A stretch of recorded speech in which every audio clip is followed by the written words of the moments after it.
Good morning, students. Today's topic is factorization.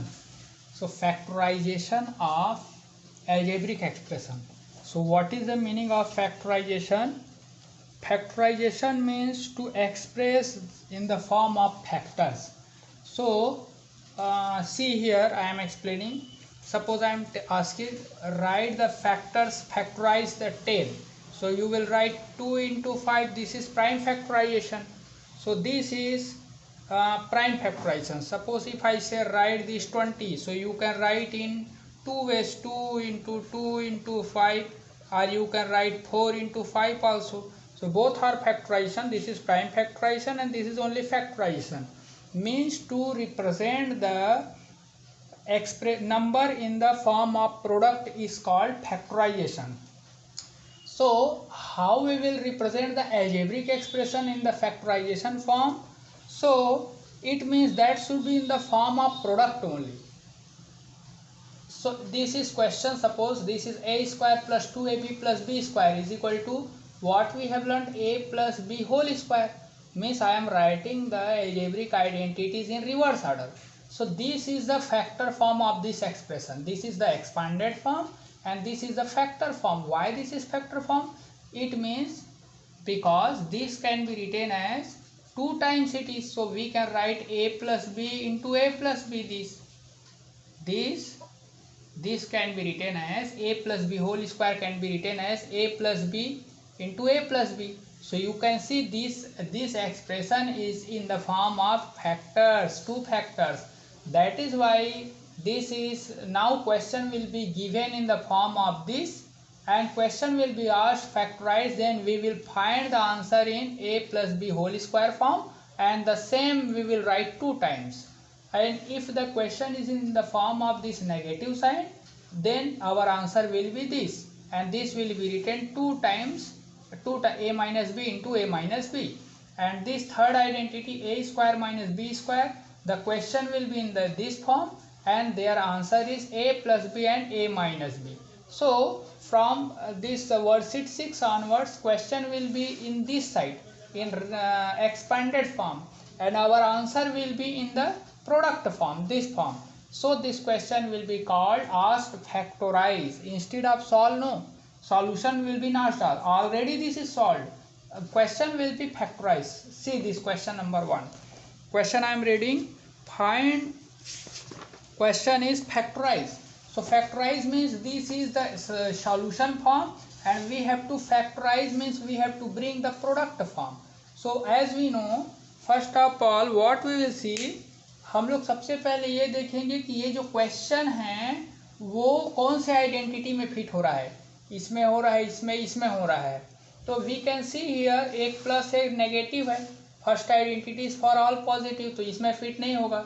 तो 1 positive 1 negative means only 1 negative is there, मतलब this second identity. और ये form तो बिल्कुल अलग है. Here 3 steps are there. So here only 1 2 3 steps are there and in third identity 2 steps are there. So it means this may be converted into this form. Only what is the difference between this identity and this expression? ये आपका ये आगे है b square form और 2ab वाला पीछे है. तो इसको क्या करेंगे, सबसे पहले इसको ऑर्डर को चेंज कर लेते हैं. तो आई एम चेंजिंग दिस. तो एक्स स्क्वायर माइनस 2xz और जेड स्क्वायर पीछे चला गया. अब ये देखो ये आपका आइडेंटिटी फॉर्म हो गया ये वाले फॉर्म में. तो यहाँ पे लिख लेंगे by using identity. Second identity को रिवर्स ऑर्डर में लिख लिए और यहाँ ए क्या है आपका x और b क्या काम करेगा z. तो इसको आप ऐसे x माइनस जेड का ये एक्सपांडेड फॉर्म है तो x माइनस जेड का होल स्क्वायर हो गया. Means this is the answer of x minus Z whole square. और नाउ x माइनस जेड को 2 टाइम्स लिखना है तो this is the answer of this question. तो ये आपका एक्सपांडेड फॉर्म में क्वेश्चन है and we have to write in factor form. तो यही आपका factorize हो गया. Now see the question number 3. 64a square plus 49b square plus 112ab. इसको अब इन तीनों में देखो किसमें फिट होगा. all are positive तो इसी में हो सकता है. So we have to write. फिर आइडेंटिटी, इस आइडेंटिटी को लिख लिए तो इसका आंसर होगा a plus B whole square form.